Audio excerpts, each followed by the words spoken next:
We have a short introduction? We can start with the Shri Krishna Prakash ji.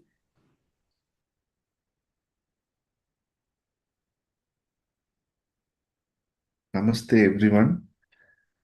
First, I would like to thank Vinay ji for bringing in from both of us from Geeta ji and myself from IOA Karnataka. So we are grateful to his recommendation. And thanks to Dr. Neha, you immediately reached out and made this possible. And I run a yoga school in the outskirts of Bangalore called Shrimat from the year 2011. And we have done 200 hours and the CCY program from IOA, 91 batches, and we do a lot of work on Yoga Nidra as well as integrating this Vidya into mainstream like coaching and leadership.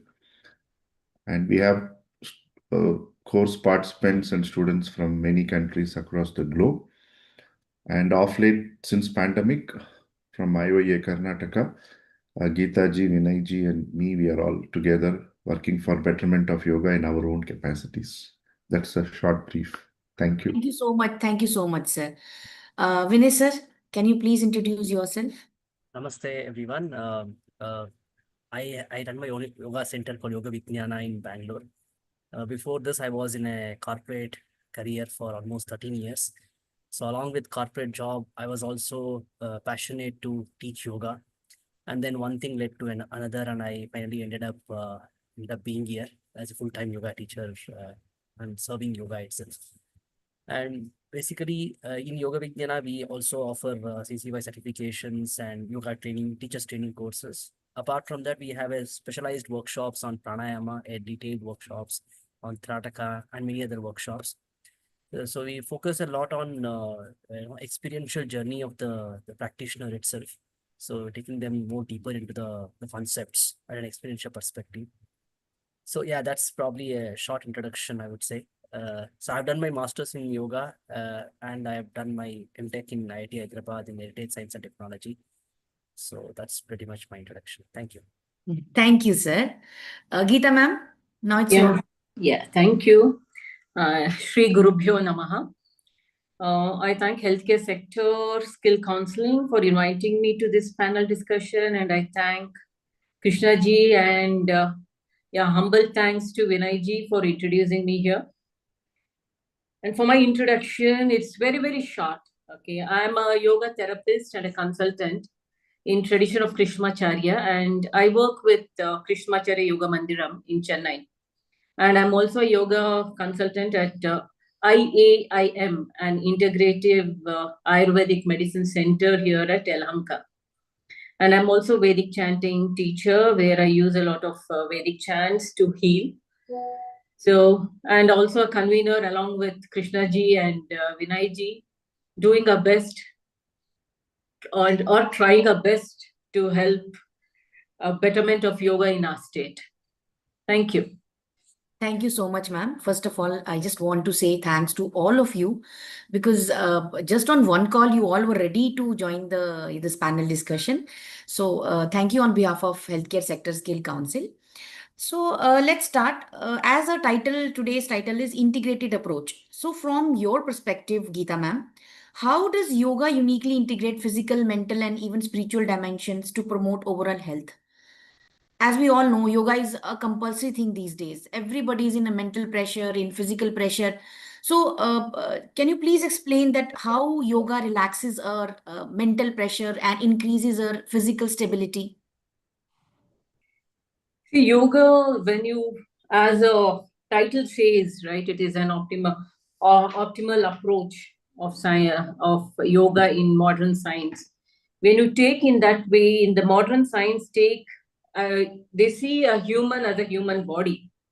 But when we, as a yoga therapist or a yoga consultant or a yoga teachers, we view a person as a holistic. We have a holistic approach.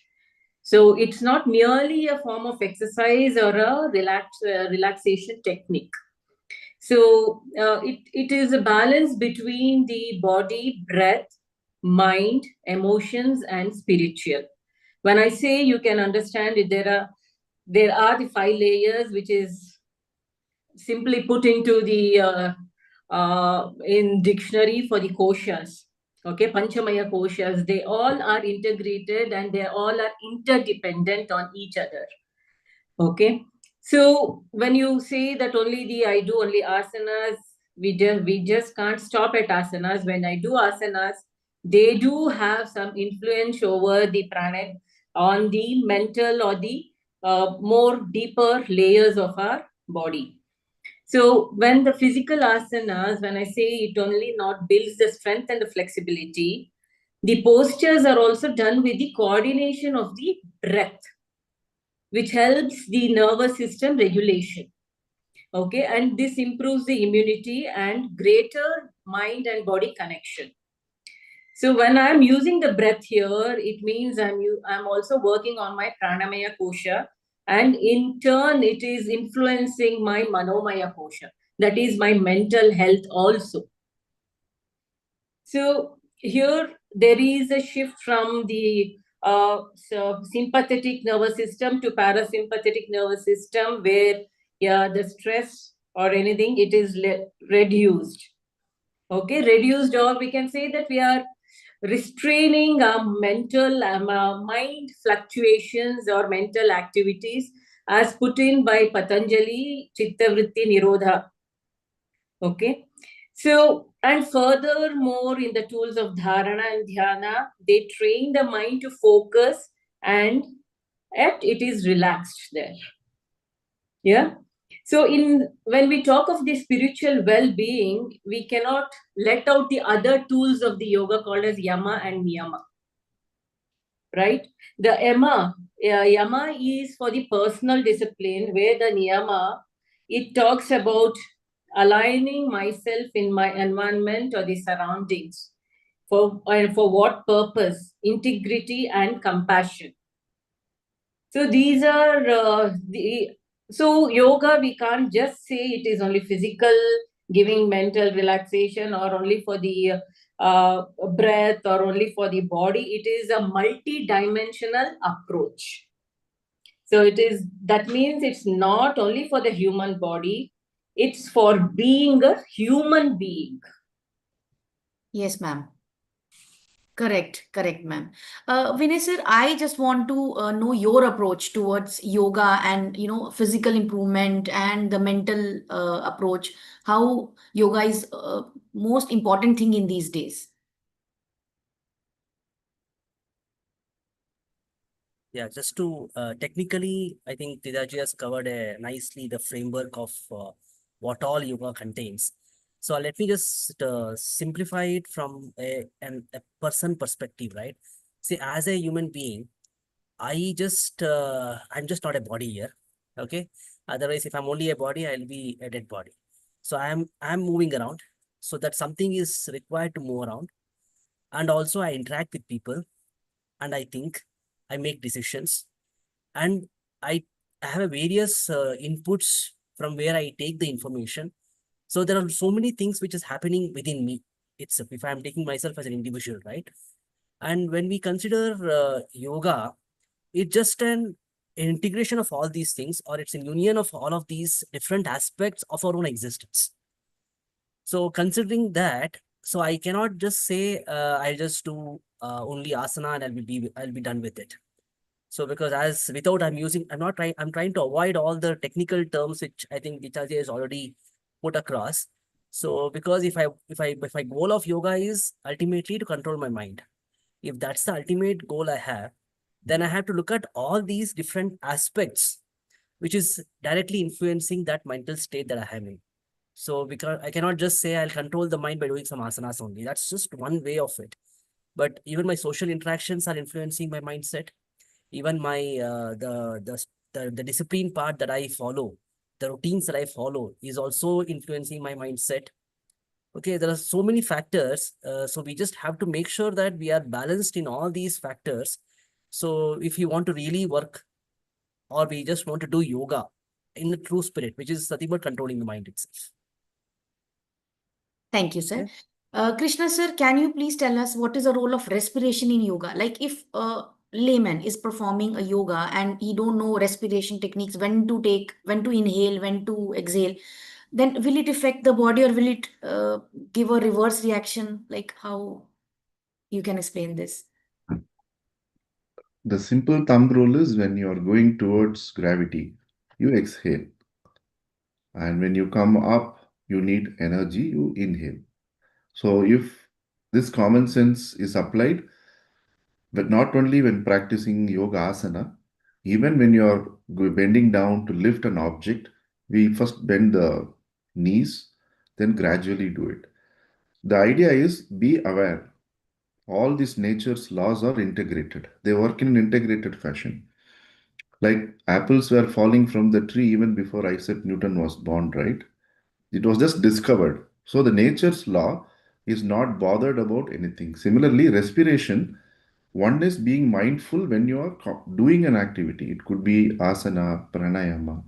Many times we observe that inhalation, people pull the tummy in instead of it has to go out in abdomen. Abdomen has to go out. Simple techniques like this, we ensure that right from day one we inform them. That is why being very mindful of respiratory system, breath is important. And as Geeta ji mentioned, the more we are aware of the breath, we tap the prana and parasympathetic nervous system gets activated.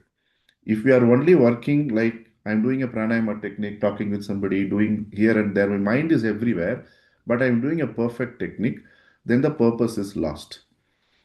Correct. That is why we give a lot of importance to prana and prana sanchara. If we don't do it properly, we may get catch left, right, center, and it may be counterproductive. Second, we also say that though the respiratory system, as per physiology, anatomy, modern medical science, it's mostly to do with the lungs. In yoga, we consider very important to have an empty stomach because for us, it's not just breath. The prana and apana come in contact. Then only a pranayama happens technically as per yoga. For that to happen, the samana, which is the digestive, that should not be having any work. Correct? So when you also invite someone to your home when you don't have work, right? It's not that they are coming home and you are also busy. So samana has to be empty. And ultimately for us, respiratory system is not only physically connected, only the lungs, the thoracic thing. For us in yoga, when you say prana, the entire body is pancha prana, minor five, major five.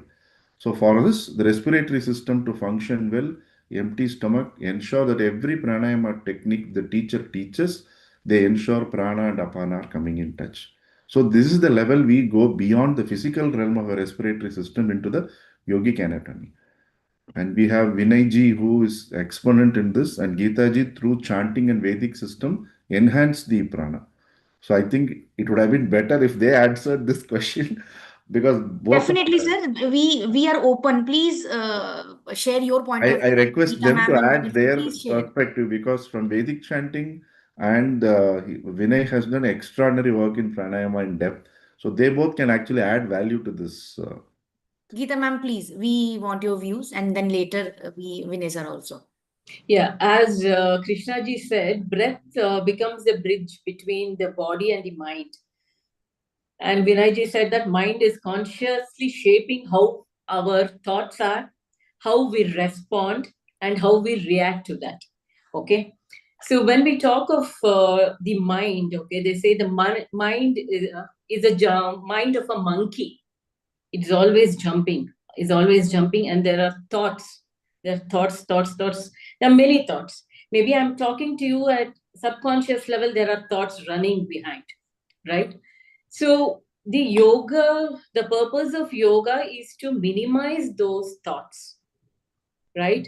So when we do the breathing or when we do the chanting, so these thoughts are reduced, or when there's no connection between the thoughts are not running one behind the other. So we are creating a silence between a gap between two thoughts. Okay, that is what the purpose of yoga is. Okay, that silence and maintain that. And when we are in that, we are aware of what we are doing, and it makes everything.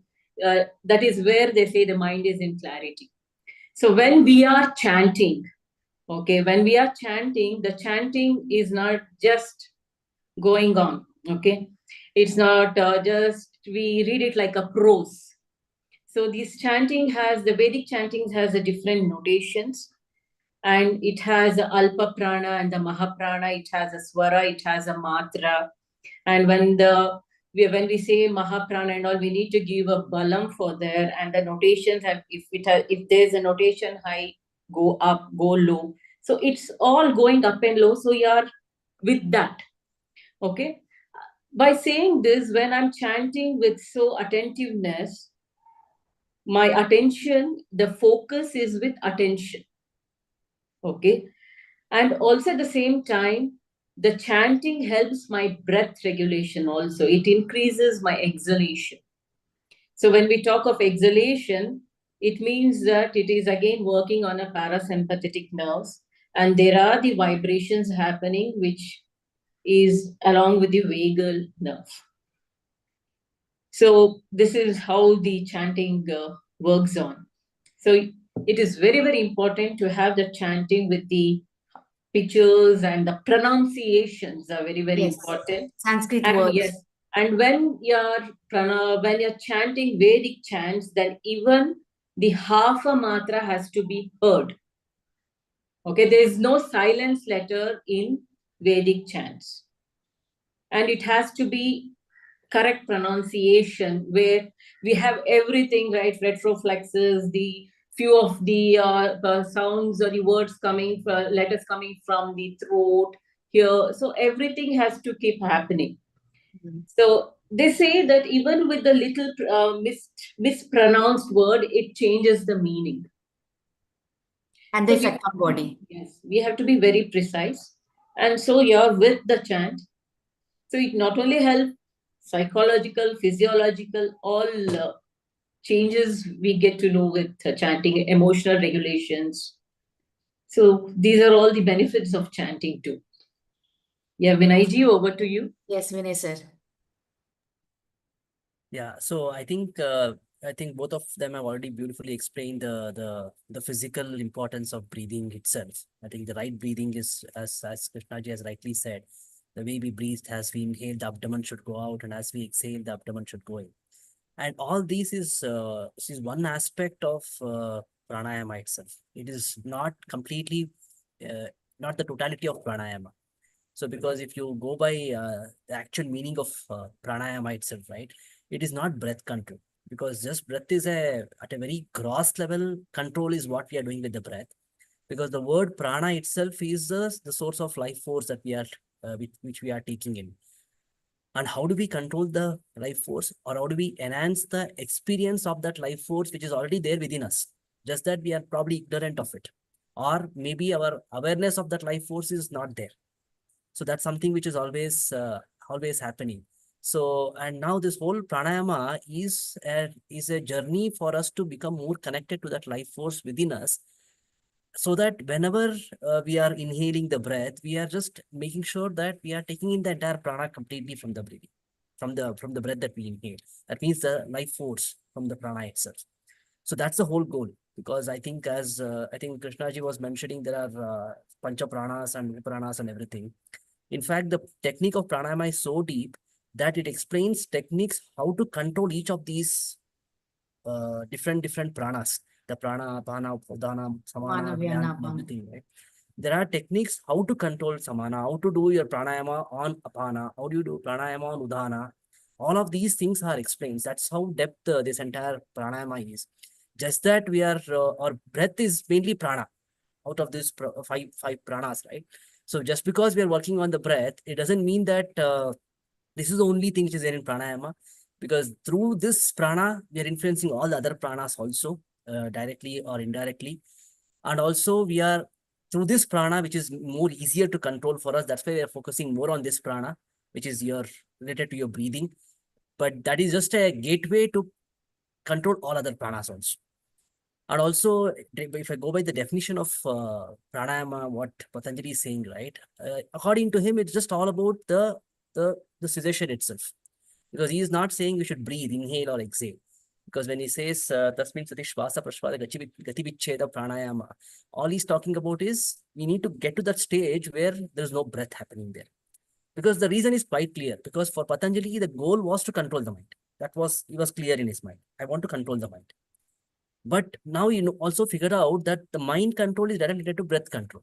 So that means if you are focusing on the breath, naturally your mind calms down. And what if you stop the breath?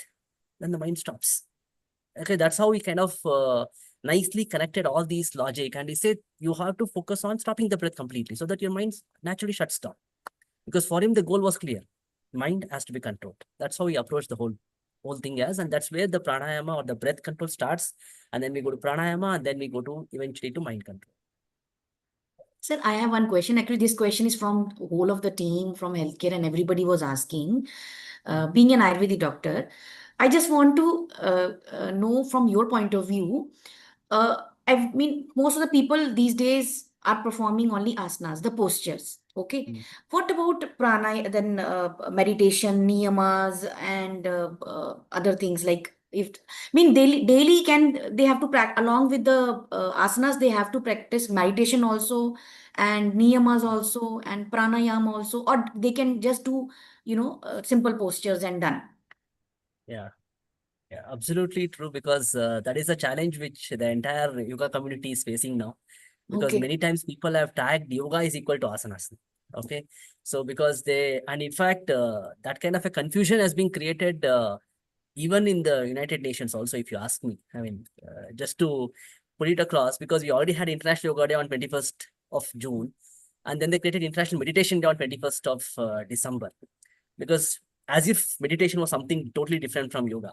So that's kind of the duality is there across the practitioners, I would say. That's unfortunate. If you ask me, that's unfortunate. Probably the reason is because when I just deep dive into understanding why it is happening, right? Because each one enters into this path of yoga at a different level of their mindset. Okay, but because there is a thing, right? Because if you want to completely enter into yoga, you should enter into that absolutely hopeless state of your life. Absolutely hopeless state means you're completely disappointed with everything that's happening in your life. Total disappointment. Okay. When that happens, you enter into yoga completely. So that means you respect your asanas, you respect meditation, everything. To that depth you go. But unfortunately, nowadays, what's happening is most of the people are physically not active. Okay. They just want to enter into yoga for physical activity alone. They don't look at everything else. They want to enter into yoga only for physical approach. So that's because their mindset is like that, because they want to look for physical things in yoga. That's how they're entering. Because they're entering in that mindset, they're stuck with that for a long time. But having said that, probably if a right teacher, a right mentor is guiding them, definitely they have a possibility to go beyond that. Because yoga is such a beautiful thing that in whatever mindset you enter, as you keep practicing, right, it starts revealing all the other dimensions of the practice automatically. You don't even have to worry about it, because even if you are a non-vegetarian entering into yoga, eventually you may become vegetarian. Or if you are somebody who is having extremely disturbed mind, you enter for stress reason, eventually you may end up becoming a sannyas also. I'm just taking the extreme, right? And that's how this whole the path itself is. So yeah, so that is right now, as you said, people are entering with that mindset of doing only physical exercises. That's where we are stuck with asanas. But it is just not that. It is having an entire sphere of it's much bigger thing itself. That means, like if they are practicing yoga for 1 hour, I mean, they should divide the time like 15 minutes they are performing asanas, then 15 Yeah, minutes. ideally the time, Like if you that. ask in the technical that way, right? I have just probably given a little philosophical response. So if you're asking in that way, yes. In that case, they have to focus on doing their asanas, or rather, I would say before that asana itself, they should start working on the yamas and niyamas also.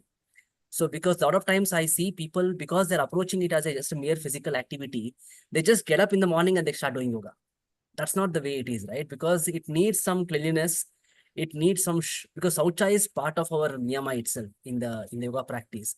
So they need to have bath, and they need to prepare themselves, clean their bowels, and then sit for practice. Not directly get up, sit, practice, and then do rest of it later.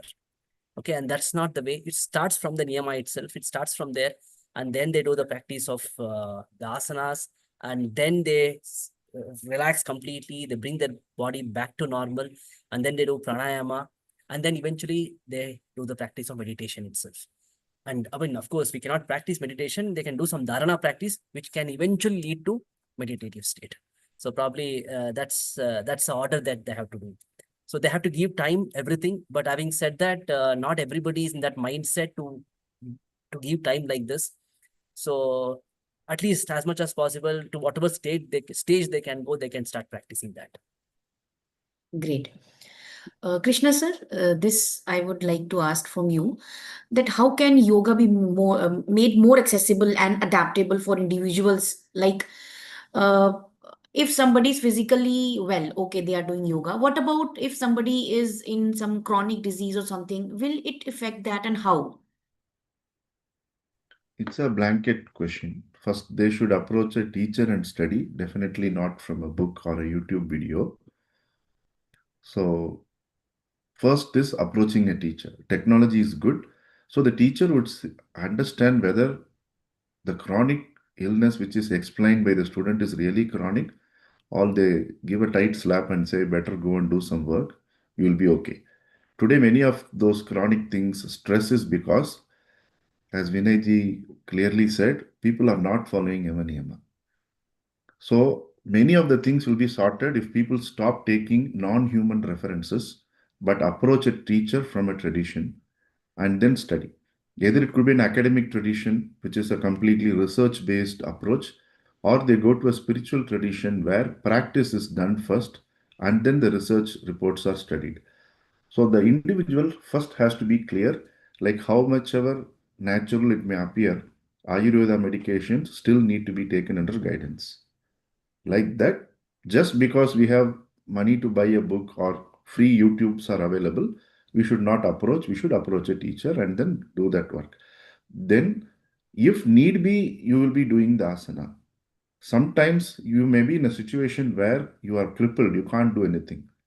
So the teacher would say, okay, you do mindfulness based on breath, or you do yoga nidra, or you take up a mantra sadhana. The processes will be completely customized. Unlike today, what is happening is it's batch processing. Okay. Yes. So that is the reason why we are suffering. And good processes are giving bad results because it is, though you practice it in the right way, it is not suitable to us.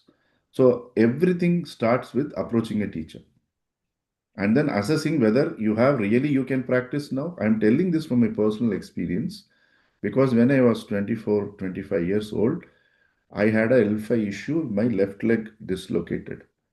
I was doing extreme Mysore Ashtanga Vinyasa at that time. So I was thinking, how can this happen to me? I didn't factor in 45 kilometers one way in the bike in Bangalore Road to my workplace and coming back 45. Then what is happening in my mind was, so much stress happened that L5 got affected, not only the ride. So if I only see the physical side of it, I will think, oh, the bike was the problem. But the mind was also the problem. So much we are doing, nothing is happening. Then when I went to my teacher, he said, don't do yoga now. Go to Ayurvedic physician. They will first set right your dosha imbalance. So for 6 months, I didn't even do any posture. Imagine if, because I was from the yoga field, I started to do stretching, Pavanamuktasana series, I would have done harm to my body. So always approach the teacher who are connected either with a research-based approach or a traditional approach. They will help in all these aspects.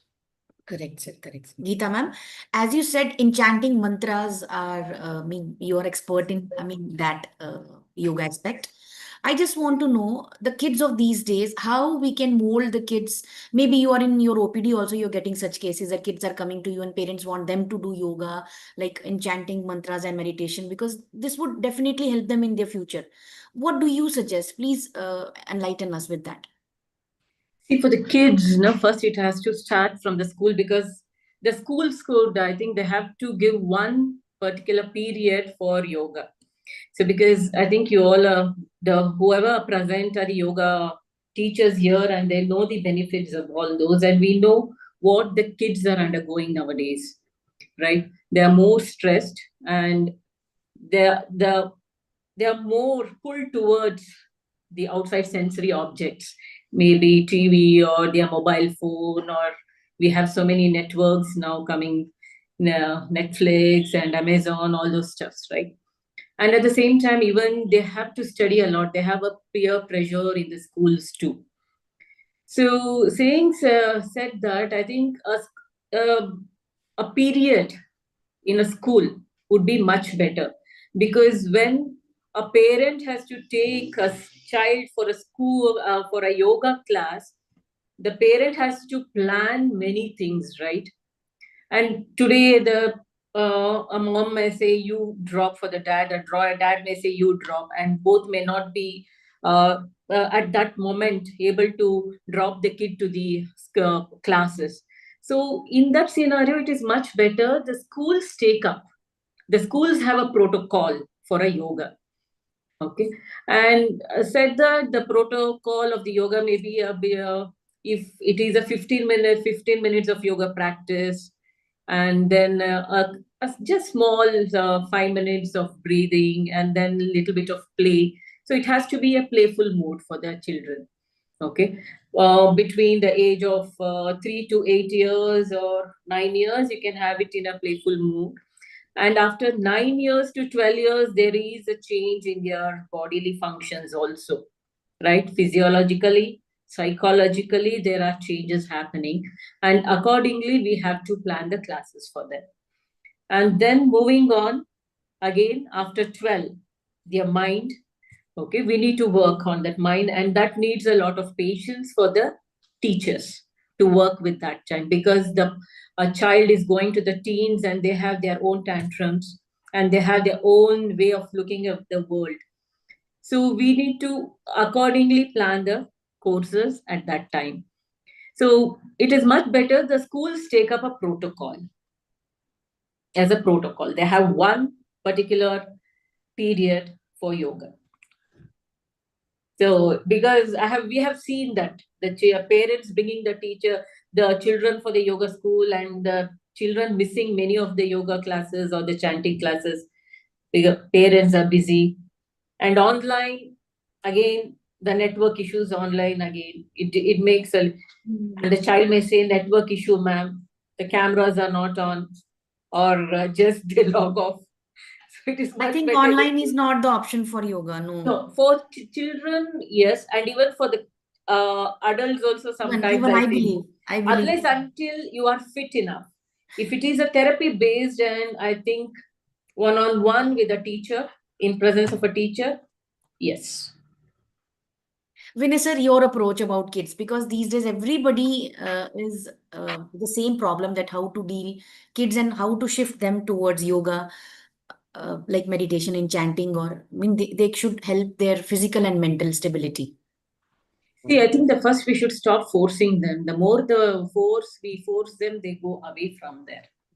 Okay. And when the child come to the class, it is about the teacher, how a teacher is.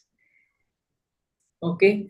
It depends on a teacher, how approachable the teacher is for the children. So the teacher has to be a child. He or she has to be a child and understand that level of a child. Yeah. Vinay sir, your view? Sometimes what happens, the child may not be ready for the classes. Just play with the child, talk with the child. There are many days where the classes may not happen. We end up chatting and we end up doing some kind of activities. Yeah, that's fine. We have to give that space for the child where they open up. I think that space we have to create as a yoga teachers, where they come and talk to us. Yeah, so just to add on to what Geeta ji was already mentioning, see, sometimes, at least when I was a kid, right, when I was studying, I remember that we had something called moral science. Okay, and unfortunately, it has been removed from the curriculum, is what I heard recently. We don't have that part itself. Okay, And which is actually very important, I feel, because the entire discipline of yoga starts with understanding that moral aspect of yoga itself without probably explicitly saying it, because we don't have to say that this is what it is, this is be like this. It starts from there. And also, see, I heard somewhere, but I'm not sure how far it is true. In some schools in Japan, right, the first lesson a kid is taught is how to breathe properly. Okay, and being a country which has given yoga to the entire world, right, and we lack that education in our schools. So because a lot of times to attend my pranayama courses, after attending and completing the courses, they comment saying that after half of my life, I'm learning how to breathe. Okay, and which should not happen if you ask me, because the lessons should start from a very young age itself, starting with some simple aspect like how do you breathe properly, what is the right way of breathing, why should you breathe rightly. So these are something which we can inculcate without even probably, if some schools doesn't want to give a special period for yoga, even without doing that, they can include it as part of their physical education also. If they can give a period for yoga, I have little different opinion on that, because nowadays what I'm seeing is a lot of people are having a period for yoga once in a week as a fashion. Okay, I would say, because they just want to say that they are teaching yoga in their schools, and for that reason they are just doing it. And that too practically, if you ask me, that out of that one period of 40 minutes whatever they have, 10 minutes will going to the yoga room, changing, and 10 minutes will go in changing and coming back. Okay, so effectively what they'll get is only 20 minutes. So just imagine something like yoga, which is a life science, what we are saying, right? And in the entire curriculum, they are giving 20 minutes in a week for teaching this life science. How much of it is really, it's a question how much they are teaching in that 20 minutes. So it is just not enough. If you ask me, they should give it equal importance to probably the other periods they have. It should be made equal to math, science, whatever there is there. Maybe they may not have to call it as yoga also. If some schools have a opinion saying that they don't want to call it as yoga, they may call it as something else. But make sure that they have this, whatever, 4 5 periods in a week, just to bring in the discipline in the students, because once in a week is indiscipline only. And that too, in that one period that they have, some math teacher or science teacher may say, my syllabus is not over, I'll take this period, which is what will happen eventually. So even that is gone. So that's where to not to have that consistency, right? We need to have it a routine. Regularity is what they should be taught, and that regularity is something which has to go into their minds. Having once in a week is not going to bring in the regularity in any student if you want to teach all these life skill Great aspects. suggestion, sir. Great Yeah, suggestion. yeah. So I do agree with Vinay Sidaya ji saying that there are no moral stories. But our country, we have lot stories. We have so many Purana stories, Itihasas, which we can incorporate into the yoga asanas while teaching the children. Ma'am, See, give example. we are the land of stories. Mhm. Okay, and we have stories, and without stories, I think there's no life. Yeah, storytelling can be one of the ways of taking up yoga practices for the children. Nice suggestion, ma'am. This storytelling and mixing yoga. Very good suggestion. Krishna, sir, your suggestion about how to deal with kids, how we can do, how we can change the mentality of kids, taking them towards yoga. Just taking a cue from both of my friends, our country believes in acharana. You can't tell a child to do asana, get up, take bath, be disciplined, and as a parent or as a teacher, you are appearing like a zombie or lazy. Because children or we learn by seeing more than listening. Okay. When the listening is so deep, we don't even see, we close our eyes. And it's a beautiful music. So listening has no sense. The instructions are good for nothing, particularly for children. And neuroscience also tells there is more value for visual, the seeing. So the more than the children, it is the people who like us who are developing a curriculum, who are teaching. The children should see us brisk, happy.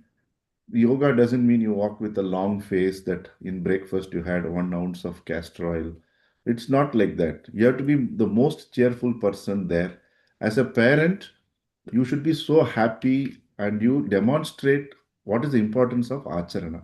That is where we are missing. We are only becoming textbook. So the easiest way to teach a child is to not teach it. Just be the teaching what you wish the child to see. There is no other method according to me. Maybe I am wrong also, but whatever little I have seen, this way has worked much better. Great, sir.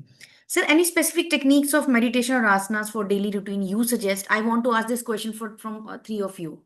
Yeah. So if you are asking directly, we don't get into meditation. We generally prepare the body and mind by pranayama and asana, because how can someone sit quietly for some time? And there are so many tricks like this walking meditation, talking meditation, and all. Take it with a pinch of salt. They are all branded and marketed. If someone cannot be still, the movement of the body will make them more roaming here and there. The mind will roam more about. So if they have to inculcate meditation as their daily habit, first is yama niyama, ahimsa. Say like you have come till aparigraha in yama, and saucha.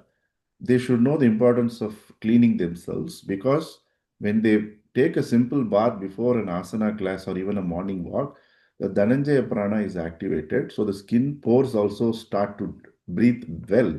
So you get benefit of even your gymming, walking, asana practice. So everything starts from yama niyama. After that, they have to have a routine on asana. For example, do we every day have, can we have khichdi?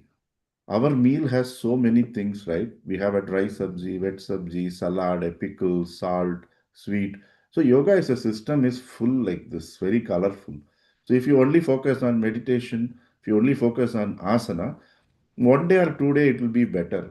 But the wholesome food you call it should be a wholesome yogic approach. So if someone wants to have meditation, they should understand it is for a reason kept by Patanjali at the seventh limb. So there is a graded approach we need to go. Again, due to prarabdha, someone is able to just sit quiet and do a meditation because their body and soul is prepared for ages and various times of birth, various lives they have taken birth. But as a commoner, we should always go step by step and remember, even when we were in school, double promotion and triple promotion were given only to exemplary kids. In the entire history of the school, maybe one or two kids would have got.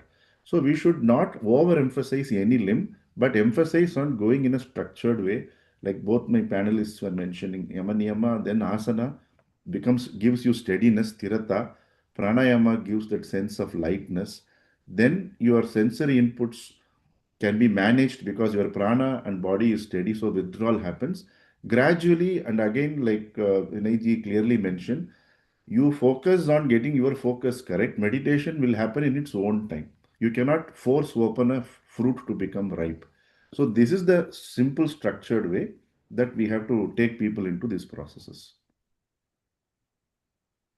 Fine, sir. Sir, Vinay sir and Geeta ma'am, can you please tell any specific meditation techniques, asanas for daily routine for public who is like 9 to 5 job and they want to perform and they can do? See, it's interesting the way you ended the question, right? So a 9 to 5 job, we want to fit into somewhere we have to fit in. And in fact, if at all everybody could fit in somehow like that, it would have been more easier. I don't think it's so easy to fit in our schedule so well. So because all these practices are something which is a sadhana, we say. It takes a lot of effort to master these things. So unfortunately, we cannot just squeeze into 5-10 minutes of time that we get in between, right? And having said that, see, meditation is something which is a very subjective experience. Okay.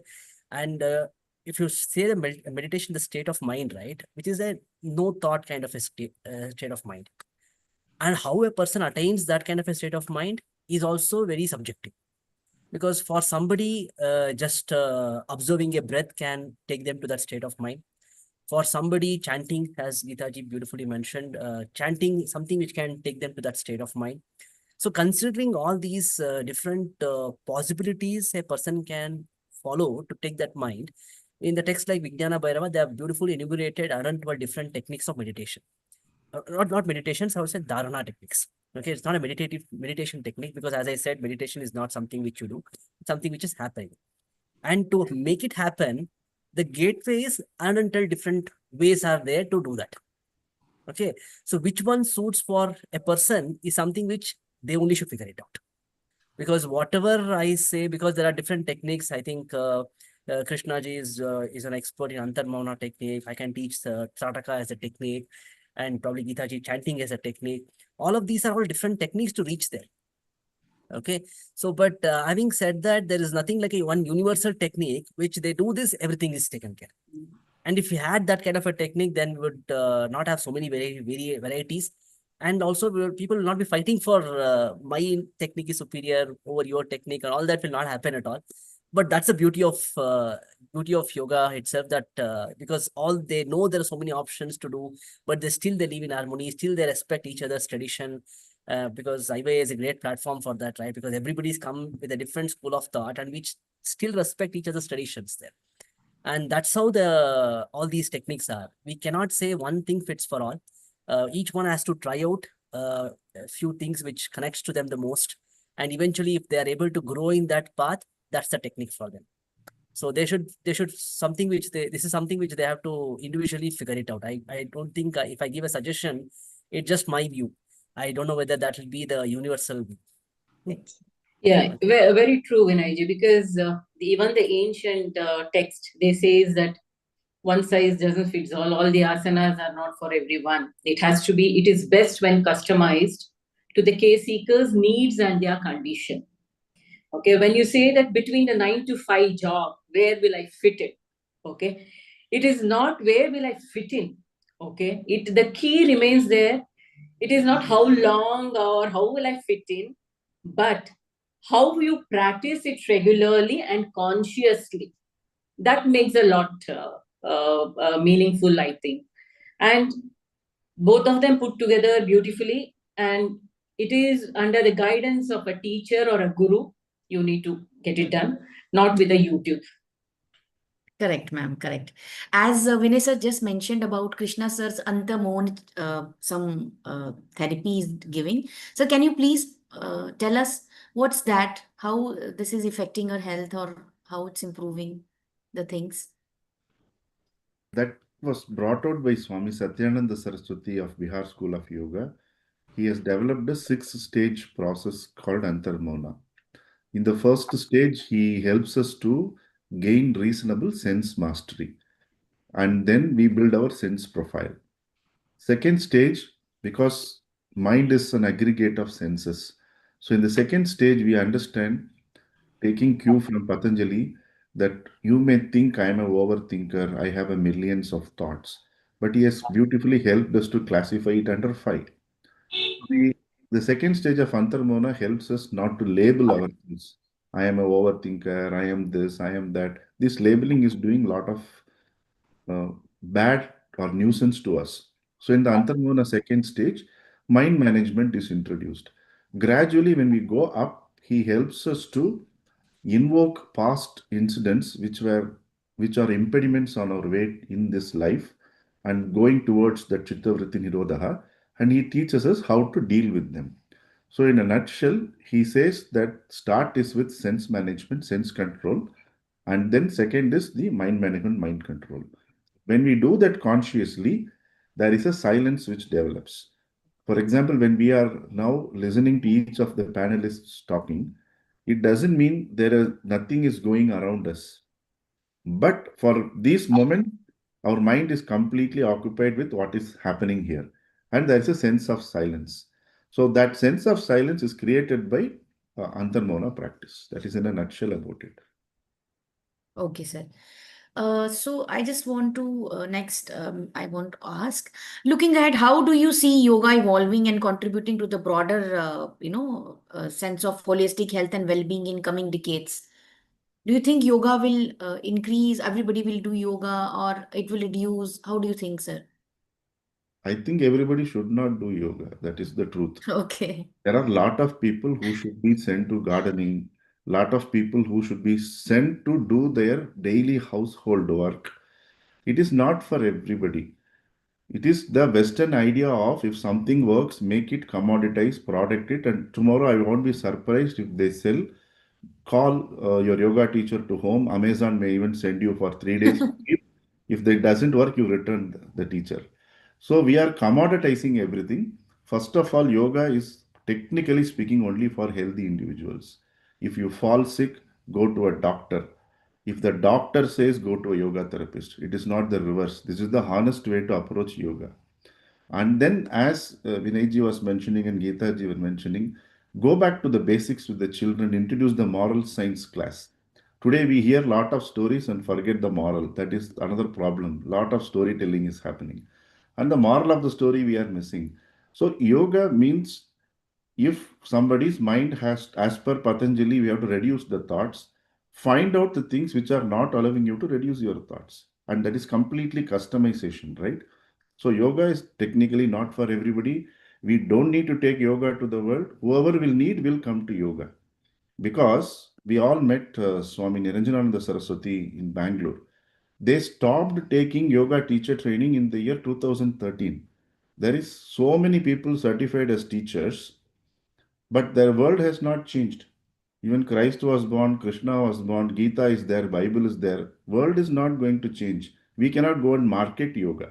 So, Acharana, going back, whoever you are able to influence, it is only by your practice. That is the way we can take yoga to the world, like a ripple effect. I may be right or wrong, but this is what my observation is. Yes, a great suggestion that a person will approach whoever requires yoga. And Geeta ma'am, your views about yoga, futuristic yoga, or something you want to tell us? Futuristic yoga, yeah, I do totally agree with Krishna ji, because there are many yoga teachers and less people who want to take yoga now, and they are all so confused at whom to approach. Okay, so said that, yeah, we can in the future, I think there may be more evidence based and research based on how the yoga tools are used, and I think that may come up again. And I think because of this International Day Yoga, there are many yoga teachers, trainers coming up. So there are many options for the yoga teachers, but less of the work for us now. So that is also happening. So we have to balance somewhere, right? So we are missing out the balance. And yeah, but what I would say is, instead of thinking how the modern science is taking, how the ancient texts are talking about, I think it is much better we integrate these two, integrate ancient yogic principles with the modern scientific framework. So we not only validate the traditional knowledge, but create a more holistic and effective approaches. And this is what I feel. Okay, so because in Bhagavad Gita 6.5, it says it is all self, right? So where it is about the individual capacity to be our own healer or guide or a teacher. And so with the WHO, with their global physical activity, I've just wrote that they mentions that there is no health without mental health. Physical activity, including yoga, plays a crucial role in promoting mental health, well-being, preventing diseases, and improve the quality of life. The last one we need to take care, improve the quality of life. So it is like we empower the people not just to treat the illness, but to know themselves, live in the harmony with others, and that's it. And with others in integrity, with compassionate. That is what it is at this need of an hour. I think yoga may try bringing that. Great, ma'am. Vinay sir, your suggestions about the yoga, Probably whatever. I'll give you one small comical response to it. Because the way I see yoga going is, in the coming days, we'll have only yoga teachers, but no yoga practitioners. So that's how that's where we are headed in the community of yoga. So because everybody wants to teach yoga, but nobody wants to practice yoga. Correct. Okay, so but having said that, on a serious note, right? Because I feel that everybody is slowly getting to know that what is yoga, what is the importance of yoga, and everything. But as Krishna also mentioned rightly, right, it is not something which fits for all. But definitely the scale of the people getting into yoga is definitely increasing, and so definitely we are turning more teachers on a regular basis. So, but for those teachers who have just finished teachers training course or just become yoga teachers and all that, I tell all of them that yoga is not a certification program. So yoga is not something which by just doing a 200 hours teachers training course, 500 hour teachers training course, we can finish and we think that we have done yoga. Because I think all of us here, right? When we were starting to teach yoga, these certifications were not even popular. Okay, because I started teaching because my teacher said teach. Probably the same with Krishna and Geeta ji also, because that's how we all came into yoga. That's our generation. But now the next generation, they just have an option. They have a lot of shops to go and get the certificates from, and they buy the certificates and they start teaching the next day itself. And that's something which we should stop doing it as much as possible. We should not get into that mode, because even I am a yoga teacher and Krishna is a yoga teacher, and we all are still learners of yoga. Because even now we spend time with our teachers learning yoga. We look for options where we can actually learn yoga, because this is a never-ending thing. Because learning and experiencing, it's a lifelong process. And that is something which we have to understand, that that's where I would like to see the future of yoga getting into. Because everybody who has to get into more the practitioners itself perspective, they should all start practicing more than just focusing on what will I get by this. Okay, Yeah. that's something which is again a common thing nowadays I see, because people who come to my classes also, right, the first question they will ask is, okay, what will I get by doing this? So that's from the day one itself. And including particularly if I get a corporate person, right? I had one CEO who came to my class because he had a diabetes. Uh, and after finishing one therapy session itself, right? His question was, how do I quantify how much of diabetes is reduced by whatever I did in 1 hour? See, that's how our mindset has become, unfortunately, now, right? With just a 1 hour of practice, you want to quantify everything. One which requires a lifelong sadhana. Okay. And we have to get out of that mindset, and we just want to stick to the practice and just start doing the practice, and the practice itself will reveal the future for us. But all the focus of yoga should be to stick to the practice itself. And again, from the other perspective, if you look at the advancement in the research in the field of yoga, also there are a lot of research happening, which is very, very motivating for people to practice, particularly in the modern times where people want scientific validation for everything that they do. Okay, so for them, it is definitely convincing, because even in my YouTube channel also, I have done a lot of talks with a lot of people who are into research, and trying to simplify the research aspect in a common man's language. So that is something which I am also trying to do an effort in that direction. But having said that, the research is increasing, which is good, but it should not be only research and no practice. That should also not happen.